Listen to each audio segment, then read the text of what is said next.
Hi friends, मेरे digital classes में आप लोग का बहुत बहुत स्वागत है। आज मैं जो कि बाल विकास एवं शिक्षा शास्त्र जो कि सामान्य ज्ञान यहाँ पे प्रश्नोत्तरी जो कि यहाँ पे लेकर आया हूँ क्वेश्चन, जो कि यहाँ पे जो कि जिन लोग टेट का एग्ज़ाम दे रहे हैं उन लोग का जो कि आज का फर्स्ट क्लास है। यहाँ पे मैं उन्हीं क्वेश्चन को कराऊंगा जो कि बार जो कि आपके क्वेश्चन जो कि टेट के एग्ज़ाम में बार यहाँ से क्वेश्चन रिपीट होता है, उन्हीं क्वेश्चन को इंपॉर्टेंट क्वेश्चन को कराऊंगा जो कि आपके एग्ज़ाम में इम्पोर्टेंट है। तो यहाँ पे देखेंगे जो कि बहुत ही महत्वपूर्ण क्वेश्चन यहाँ पे जो कि आपके एग्जाम में डायरेक्ट यहाँ से पूछा जाएगा क्वेश्चन।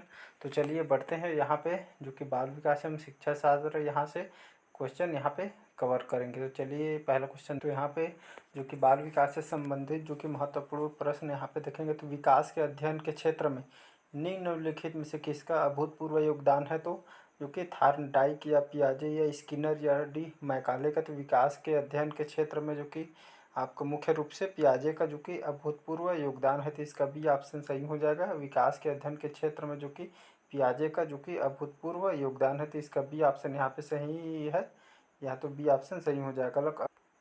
अगला क्वेश्चन हमारे प्रयास व त्रुटि का जो कि अधिगम सिद्धांत निम्न में से किसके द्वारा दिया गया है? तो थार्नडाइक, पियाजे, स्किनर, मैकाले। तो इसका जो कि प्रयास व त्रुटि का अधिगम सिद्धांत जो कि मुख्य रूप से थार्नडाइक द्वारा दिया गया है, तो इसका ए ऑप्शन यहाँ पे सही हो जाएगा। इसके द्वारा थार्नडाइक द्वारा प्रयास व त्रुटि का जो कि अधिगम सिद्धांत इन्होंने दिया था। यहाँ से क्वेश्चन बहुत ही इंपॉर्टेंट क्वेश्चन कराया जा रहा है जो कि आपके एग्जाम में डायरेक्ट पूछा जाएगा। आपका यहाँ से क्वेश्चन जो कि हर बार रिपीटेड क्वेश्चन यहाँ पे आता है। तो चलिए अगला क्वेश्चन देख।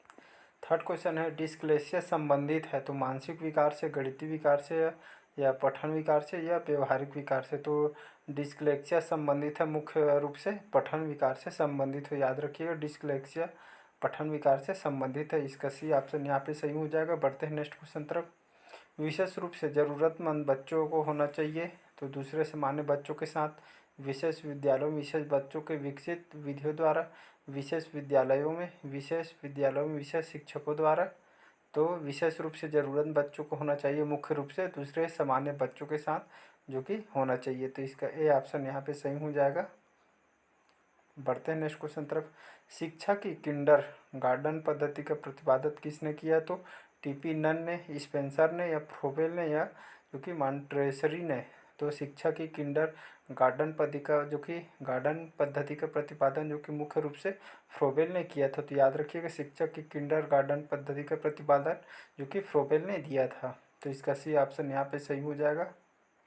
छठा क्वेश्चन है, एक अभिभावक आपसे विद्यालय में मिलने के लिए कभी नहीं आता है तो आपसे बच्चे की उपेक्षा करेंगे, अभिभावक को लिखेंगे, या आप स्वयं उनसे मिलने जाएंगे, या बच्चे को दंड या दुखी देना शुरू करेंगे? तो एक अभिभावक आपसे विद्यालय में मिलने के लिए कभी नहीं आए तो इसका मुख्य रूप से आप स्वयं उनसे मिलने जाएंगे, इसका जो कि मतलब है, तो इसका सी ऑप्शन यहाँ पे सही हो जाएगा। सातवां क्वेश्चन है, बाल्यावस्था को निम्नलिखित में से किस नाम से जाना जाता है? तो टोली आयु, जीवन का अनोखा काल, बक्की अवस्था या उपरोक्त सभी? तो बाल्यावस्था को निम्नलिखित रूप से टोली आयु, जीवन का अनोखा काल या बिक्की अवस्था उपरोक्त इसका सही आंसर हो जाएगा। इस रूप से जाना जाता है, तो इसका डी ऑप्शन उपरोक्त सभी हो जाएगा।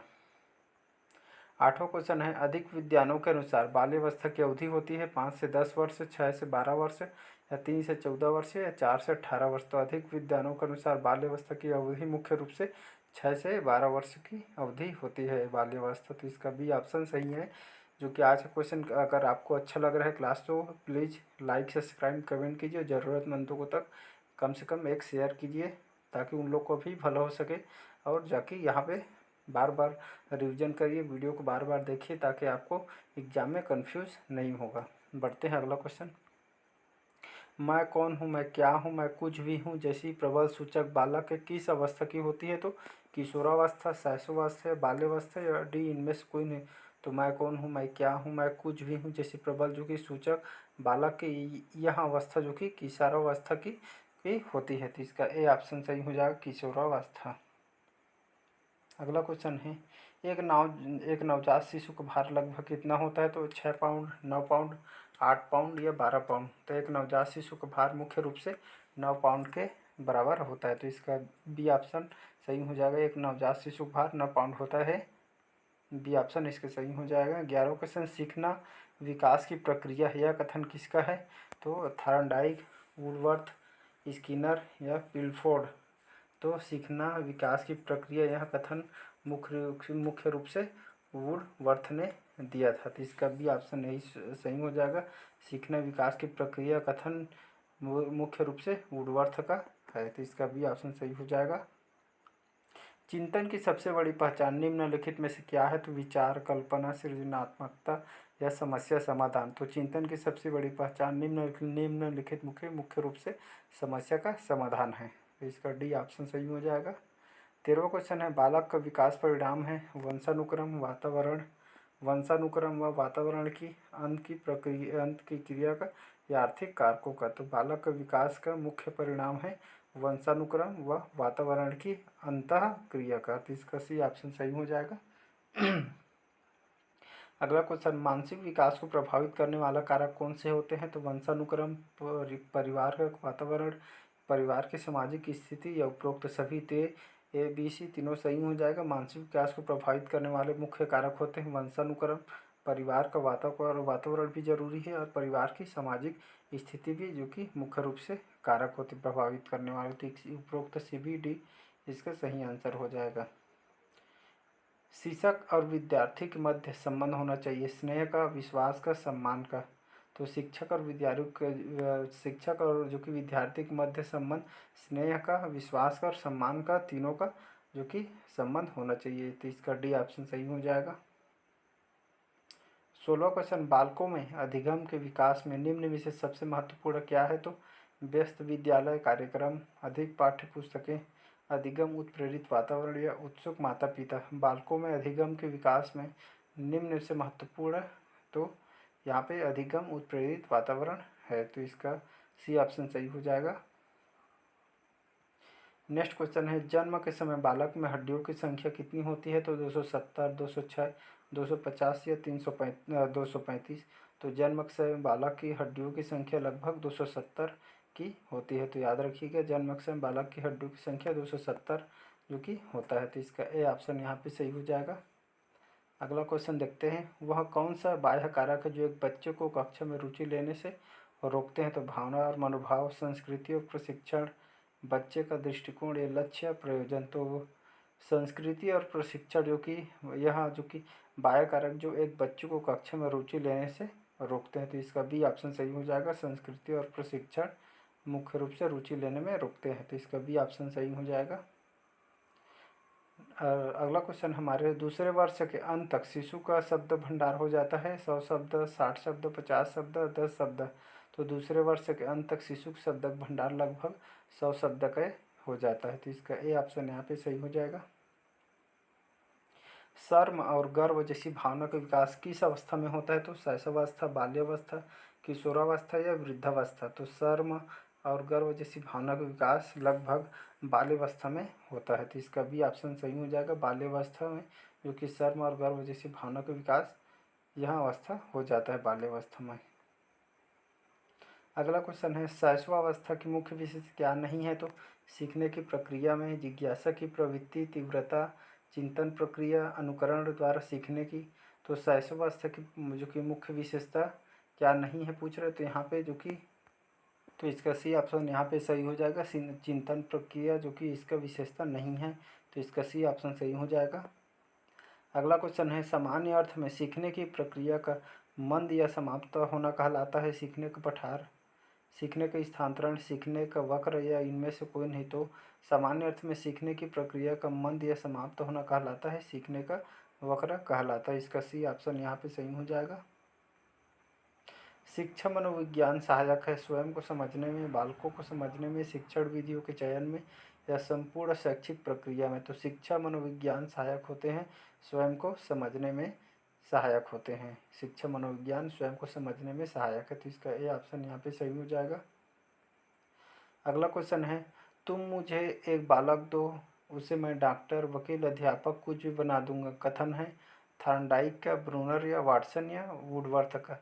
तो यह कथन वाटसन का है, जिन्होंने तुम मुझे एक बालक दो, उसे मैं डॉक्टर, वकील, अध्यापक जो कि कुछ भी बना दूंगा, यह कथन वाटसन ने दिया गया। यह क्वेश्चन बार बार जो कि पूछा गया क्वेश्चन बहुत इंपॉर्टेंट है। सारी क्वेश्चन बहुत ही इंपॉर्टेंट है जो कि बार बार आपके जो कि टेट में पूछा गया क्वेश्चन है। अगला क्वेश्चन देखते हैं, संज्ञानात्मक विकास का अर्थ है अभियोग्यता का विकास, बच्चे का विकास, शारीरिक कौशल का विकास, व्यक्तिगत विकास। तो संज्ञानात्मक विकास का अर्थ है अभियोग्यता का विकास, जो कि इसका ए ऑप्शन यहाँ पे सही हो जाएगा। अभियोग्यता का विकास संज्ञानात्मक विकास का अर्थ है, तो इसका ए ऑप्शन यहाँ पे सही हो जाएगा। निम्नलिखित में से कौन सा लक्षण अंतर्मुखी व्यक्ति का नहीं है? तो आत्मकेंद्रीय, रूढ़िवादी, सामाजिकता या दब्बू। तो निम्नलिखित में कौन सा लक्षण अंतर्मुखी व्यक्ति का नहीं है? तो यहाँ पे सामाजिकता जो कि अंतर्मुखी व्यक्ति का नहीं है, बाकी आत्मकेंद्रित, रूढ़िवादी, दब्बू इसके लक्षण हैं। तो इसका सी ऑप्शन सही हो जाएगा। निम्न में से जन्मजात अभिप्रेरक नहीं है? तो प्यास, निद्रा, भूख, सुरक्षा। तो जन्मजात अभी जो कि प्रेरक नहीं है, तो सुरक्षा यहाँ पे नहीं है। बाकी जन्मजात अभिप्रेरक जो कि प्यास, निद्रा, भूख जो कि जन्मजात अभिप्रेरक है नहीं है पूछ रहा है, तो यहाँ पे सुरक्षा नहीं है, तो इसका डी ऑप्शन सही हो जाएगा, सुरक्षा। अगला क्वेश्चन, निम्न में से कौन बच्चे के सामाजिक विकास को प्रभावित नहीं करता है? तो परिवार, विद्यालय, समुदाय और डी इनमें से कोई नहीं। तो इनमें से कोई नहीं आएगा जो कि सामाजिक विकास को प्रभावित नहीं करता है। अगला क्वेश्चन, निम्न में से कौन सा सीखने की ओर संकेत नहीं करता है? तो तर्क करना, प्रश्न पूछना, जांच पड़ताल, डी अनुकरण करना। तो यहाँ पे सीखने की ओर संकेत नहीं करता है, तो प्रश्न पूछना यहाँ पे सही आंसर हो जाएगी इसका। प्रश्न पूछना जो कि सीखने की ओर संकेत नहीं करता है। बाकी तर्क करना, जांच पड़ताल करना, अनुकरण करना यहाँ पे संकेत का आंसर है, तो इसका बी ऑप्शन सही हो जाएगा। अगला क्वेश्चन है, निगमन विधि का प्रयोग किस विषय को पढ़ाने के लिए किया जाता है? तो विज्ञान, गणित, सामाजिक, मानव, उपरोक्त सभी। तो निगमन विधि का प्रयोग जो कि मुख्य रूप से पढ़ाने के लिए किया जाता है, उपरोक्त सभी इसका सही आंसर हो। तो निगमन विधि का प्रयोग आपके विज्ञान, गणित, सामाजिक, मानव, उपरोक्त सभी पढ़ाने के लिए किया जाता है, तो इसका डी ऑप्शन सही हो जाएगा। विज्ञान, गणित, सामाजिक, मानव जो कि निगमन विधि का प्रयोग जो कि विषय को पढ़ाने के लिए किया जाता है। तो यहाँ पे वीडियो लंबा हो जाएगी। यहाँ पर 30 क्वेश्चन यहाँ पे कराए हूँ, आपको कैसा लगा कमेंट करके ज़रूर बताइए, ताकि अगला वीडियो जो कि आपके लिए जल्द से जल्द ला सकूँ। कमेंट करके बताइएगा आज का क्लास और क्वेश्चन कैसे लगा। अच्छा लगा तो चैनल को लाइक, सब्सक्राइब, कमेंट कीजिए और कमेंट करके बताइएगा।